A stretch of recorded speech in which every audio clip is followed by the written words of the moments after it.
Kung may mga mahal kayo sa buhay, kakilala o kaibigan na dumadanas ng stroke at tumabingi ang kanilang ibang bahagi ng parte ng katawan tulad ng bibig, kamay, paa, kundi naman ay umurong ang dila at hirap magsalita, iparating nyo ang video nating ito dahil malaki ang maitutulong nito sa kanila. Dalawang sangkap lang ang kakailanganin natin, luya at ang tanglad. Isa sa kakayanan ng luya ay maibalik ang dating pagkakasalansan ng fiber ng ating muscles.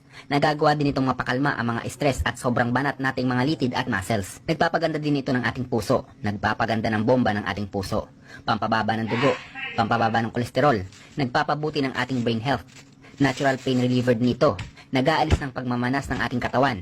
Lunas sa rayuma at nagbabalik ng gana sa ating pagkain. Habang ang tanglad naman ay nagagawa ding magbababa ng kolesterol sa ating katawan, nagbabalanse ng ating blood pressure, detoxifier ng ating buong katawan, take note, buong katawan, nag-aalis din ng ating rayuma. Sa kabuuan, ang dalawang ito ay malaki ang maitutulong sa ating katawan, specifically sa taong na stroke at nagkaroon ng problema sa kanilang katawan.